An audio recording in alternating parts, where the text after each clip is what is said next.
Well, welcome to the Neighborhood Beautification Grant session. We started these info sessions last year to help the community fully understand what we offer for the Neighborhood Beautification Grant. So while the info sessions are new, the grant is not new. The grant has been going on for 10 plus years, and we're very fortunate to have KPSB as well as the city offer this for our residents. So I'm going to go ahead and dive right in and get us started. The grant opens every year in the midsummer at the very end of July, and we conclude applications by the end of September. So this is why we offer these info sessions here at the end of August, to still give you plenty of time to complete that application period.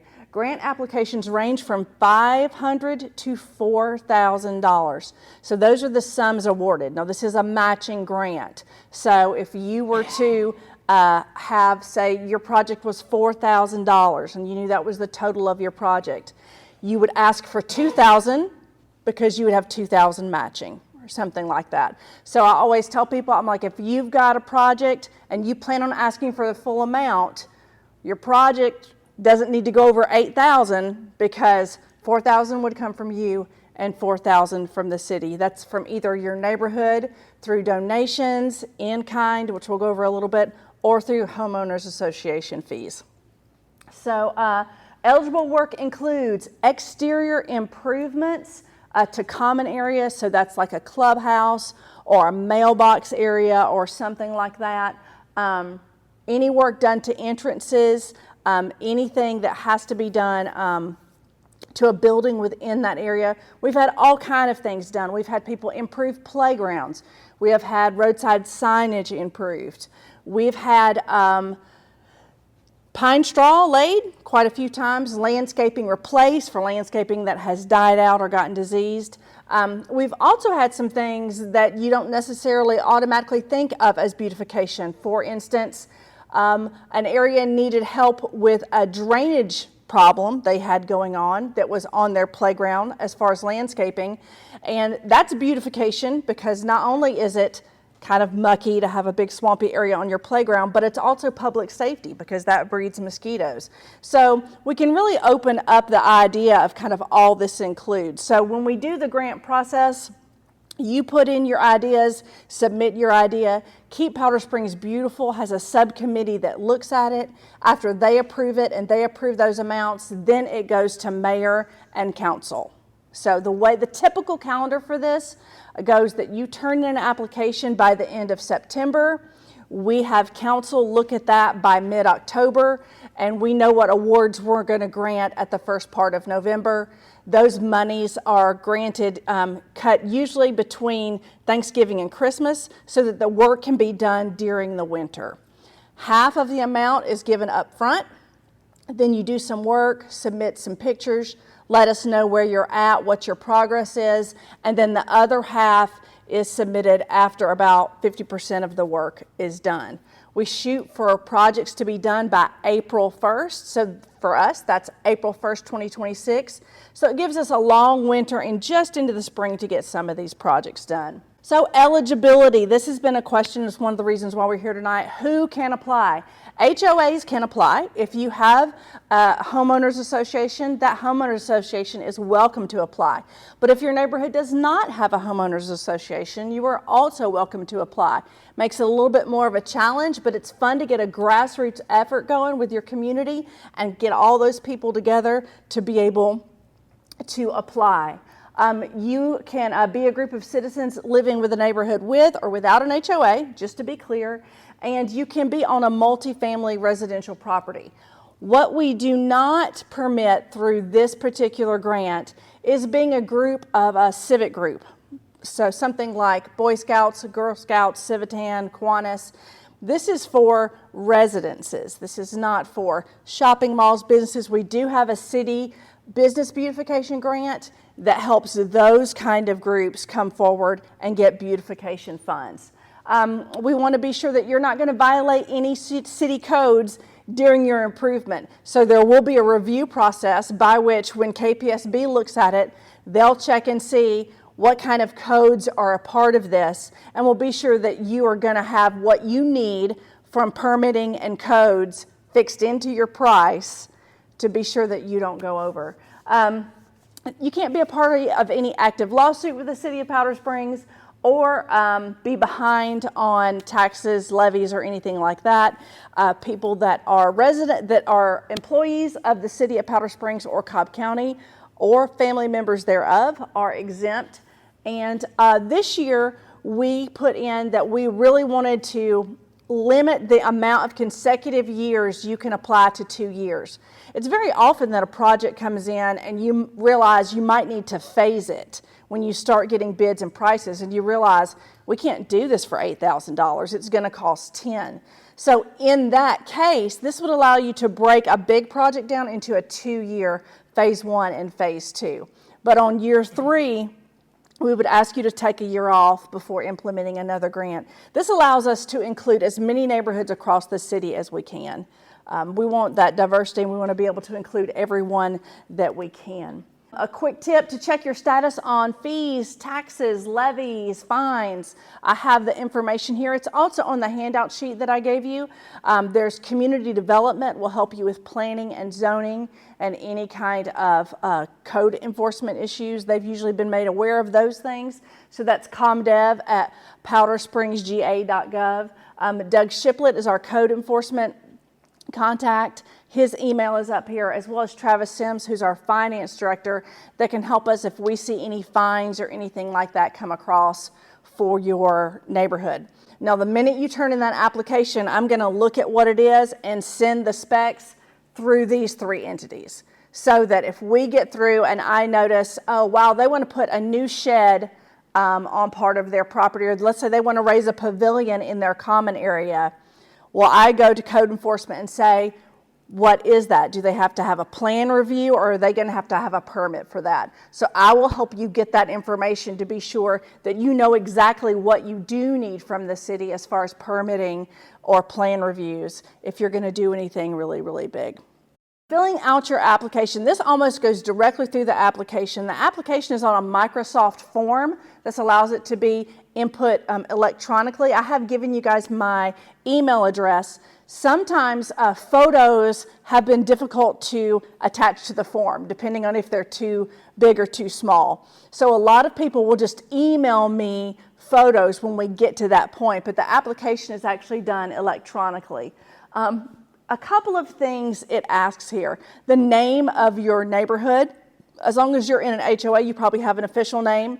If you aren't in an HOA, you might not have an official name for your neighborhood, so you can give a general area of town. Because number 2 is attach a list of every street in your neighborhood. Now, for larger neighborhoods, you can attach a Google map to that, because it would be quite extensive for some of our large neighborhoods to go through and list every single street that they have. It's also going to ask the number of homes in your neighborhood and the average age. If you know the ballpark of that, if you're a HOA, your property manager probably has that information and the average age. If you have trouble with that, our planning and zoning can help. When you say average age, you're talking about the age of residents. That was the question was, what do we mean by average age? Average age of the homes in your neighborhood. Average age of the homes when they were built. Now, sometimes we'll have some neighborhoods that were done in phases. So you just kind of take all that together, saying, well, we started in 86, but we didn't finish until 92, and come up with an average age there for most of the homes in that neighborhood. It's going to ask you to also describe your organization. So if you're applying on behalf of a homeowners organization, you can say, we are the homeowners organization for this neighborhood. We have this many members. We meet this often annually.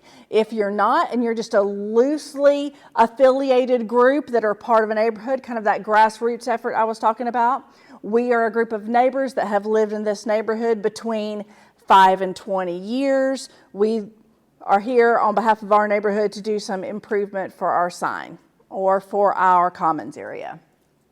If you don't have an HOA, we don't want this to stop any of our communities in the city from being able to access a beautification grant and this effort. This is for all residents in the city, whether or not you have that organized group or whether it's just a group of you maybe trying to get together. I lived in a neighborhood that was a subdivision, had a name to it, but we had no homeowners organization. So that kind of situation takes a lot of residents coming together and kind of building an ad hoc or impromptu homeowners association to just spearhead this project and be able to organize it and do the application. You can do that in a couple different ways. You can create a simple flyer, giving it out to all the homes in your neighborhood, letting them know, hey, we're looking to improve our roadside signage, and we're going to have a meeting at this house on this day. We're applying for a grant to do it. We'd like you all to come. If you're on Nextdoor or you have your neighborhood has a Facebook page, you can use that in order to advertise and say, hey, this is what we're doing. We would like your involvement. If you can contribute in any way, come to the meeting, hear what we're going to do about. So all of these are different ways that you can raise this kind of awareness for your campaign. In a little bit, we're going to talk about ways that you can turn that into in-kind donations. It's going to ask you to choose a primary contact. So whether you're an HOA or you don't have an HOA, we ask that you select one person that's going to be the contact that I and the KPSB committee can get together with and ask questions. Let's say we get into your application and we've got just a few questions to fine-tune a little bit what we know you're asking for. So that one contact with a phone number and email address that we can connect with to be sure we're clear on your project. We need the address of that primary contact. We are going to check that and be sure you're a resident of the city. Make sure your phone number and your email address are something that you check often. The next part is kind of selling your project. That's finding a way to let the KPSB committee and mayor and council know what exactly are we doing. We had one that was lighting up Powder Springs, and it was about adding lights to their entryway sign. Actually, I think it was lighting up Sweetwater Landing because they wanted to add lights at Sweetwater Landing to their entryway sign. They felt that was a really important thing. And also they were looking for some lights that they could add to their commons area where their mailboxes were. So something like that, something simple, roadside improvement.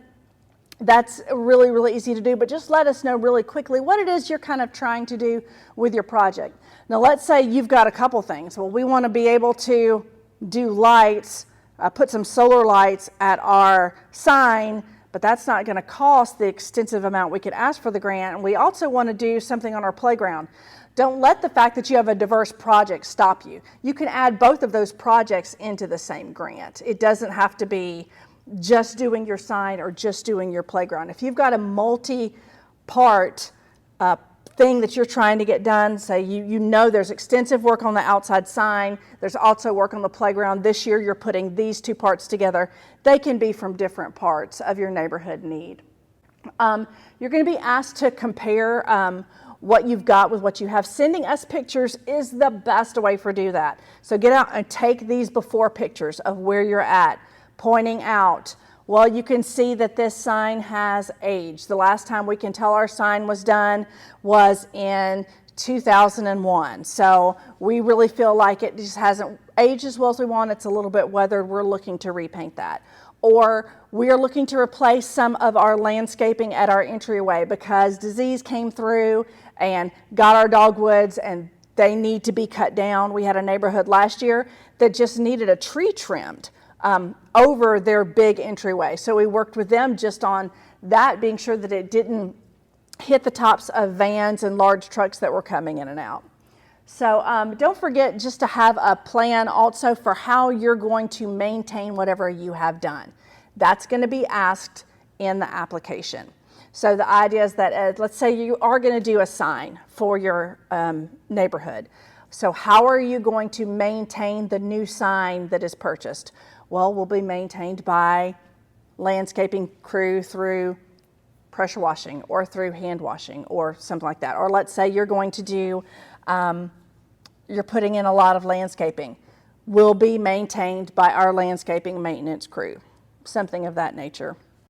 So your project name, the conditions of your project, what it is you're trying to do, how you're going to achieve your project, explain how it'll be maintained, an example of how you're going to achieve it. We're proud to be a part of a great community, knowing that first impressions is important, and we seek this grant to beautify the entry to the neighborhoods, to our neighborhood, to make it more appealing and welcoming for current and prospective residents. Eventually, at the end of all this, this is about increasing your property value and increasing curb appeal for Powder Springs. So any words you can put into your application, like increasing value, enhancing safety, any of those things are going to go towards getting the attention of the committee.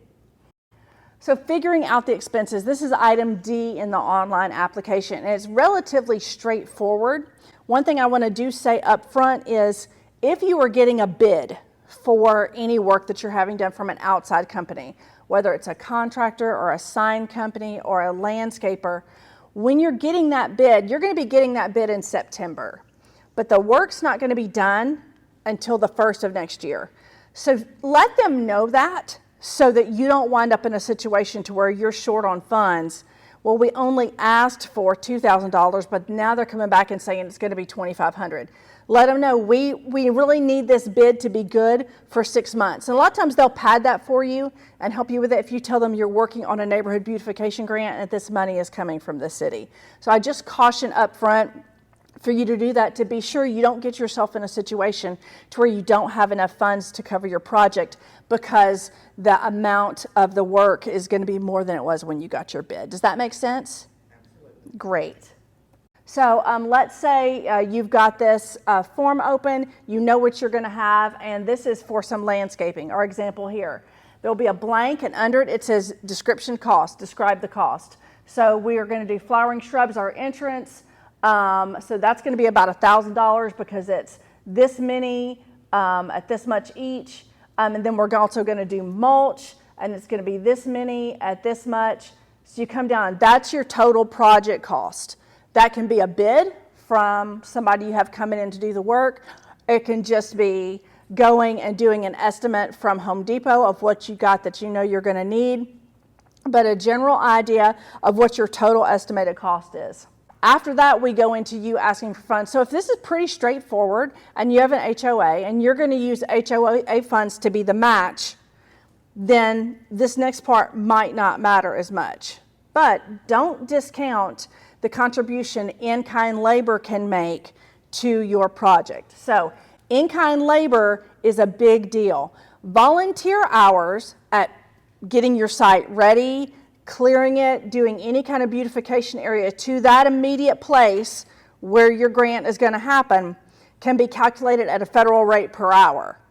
So I think it was 23 in Georgia last time I checked. The federal I think is a little bit higher, but let's go with 25. It's $25. Well, you have 10 volunteers at $25 an hour, however many hours they were that's money you contributed. You turn those volunteer hours into cash. You turn that in. Now, if you have someone that has a specialty skill, let's say you're hiring somebody to come in and put in the landscaping, but there's somebody in your neighborhood who's a landscaper and they're willing to actually do the clearing for you. That's specialized labor. And that specialized labor is at a different volunteer rate. And the rate that is at whatever they would charge. So having somebody come in to pressure wash something, whatever that person would charge per hour to pressure wash or do for that job, by the job, if they donate that to your organization, that is an in-kind donation. So that's money you're not having to spend out of your HOA budget just by doing some pretty simple things to come up and meet that. So that can be really anything. It could be in the form of flowers that you want added, or somebody's donating those. Add up the cost of what that floral donation would be. Even if you're somebody great like Miss Nancy that has a ton of perennials in her yard and she's going to dig those up and she's going to divide them for you, you could calculate what it would be to take that gift and go and have it. And that counts as an in-kind donation, your donation in kind. So then that is money the same as an HOA fee is money for the project. Does that make sense? When you see it on the application, it'll be laid out in a way that this says, okay, we did site prep at 12 hours for $20 an hour. So we calculated our site prep at $240. We put in plants ourselves for 8 hours at $20 an hour. Again, when we finally got plants in, that was $160 worth of labor. Watering and maintenance, we don't have let's say you don't have a landscaping crew. We have got people that have volunteered to do it. They're going to do it at 40 hours at $20 an hour. That's going to be $800. So that total in-kind donation would be $1,200. And that's how you kind of add that up. We've had a lot of fun working with organizations for our past 2 grant cycles that have not had HOAs. And it has been really fun to help them gather up all their hours and everything that they did have to contribute when they came in thinking, we don't have any money, we don't have anything for a match. And a lot of them found out, actually, you do have quite a bit for a match when you start looking at the resources that you can just give with your volunteer time. Signing the agreement is pretty easy. It's done through an online form, so when you go through and you put those names in and you just type your name, that does count as an electronic signature. So there's no worries about how our lawyer has looked at it, that doing that is not going to count for anything. One thing, number 4, it says, I agree to complete all elements and work of this project described of this application by April 1st, 2026. We'll be asking you to verify with pictures as we go along, but once you get approved from the grant, I become your new best buddy. You hear from me like every 2 weeks to find out how it's going, what do you need, are there any problems with the project, to help you stay on track and speed it along. We did have one instance to where their contract, the bid that they had, the contractor went out of business. So it's not that they were upping the bid, it's that they had to get a brand new bid. And that, it didn't affect their cost any, but it affected their timeline. So we did, knowing that, understanding in good faith that they were doing everything they could, and because they were talking to me every 2 weeks or so, we were able to extend that timeline for them up until like the 3rd week of April. And that wasn't a big deal because for the project, it was still suitable for it to be done that late in the year. So we aim for that April 1st date. But as long as there's a lot of communication and we can keep talking, we can extend it a little bit. We don't want to extend it into June and July. If you're doing landscaping, that's a terrible time to do planting and landscaping in Georgia. But even aside from that, the city's fiscal year ends in June. So we're looking to have all of our funds distributed, buttoned up, tied up, me have a report done, and photos submitted to mayor and council of done work by June. So that's why we have this backed up to April, to give us enough time to show mayor and council what we were able to do with the funds and have that all kind of buttoned down. It's going to ask for another neighbor to lend their support. Now, if you're an HOA association, your HOA president may sign this form, and then you can have another member, an officer, or something like that sign alongside them. If you don't have an HOA, it can just be maybe the 2 residents that are spearheading this particular campaign. And I'll probably try primary contact first whenever I try to talk to anybody. We did have a situation to where the primary contact became ill and couldn't be our primary contact anymore. And that secondary contact was really, really helpful for me in pushing that project through and getting that completed. And then submitting your application is relatively easy. On that electronic form, there'll be a place at the bottom, it just says submit, and it sends me an email. If there are any problems at all while you are working out this application, I have twice had applicants come to my office and help them fill out the form online with them. That's not an issue to sit down and really go through and be sure that you have everything the way that you need it to be. The last thing we want is for there to be any obstacle in a neighborhood being able to fill out this application, to know what it's for, and to get the support they need to do this. So you can send emails to me at my email address, which is vrodenbeck. You can also send them to Beautification Grant at City of Powder Springs, and all that will get you straight to me. Plus you have my office number, my desk number. I'm more than happy to sit down and spend an extended period of time helping anybody get everything taken care of.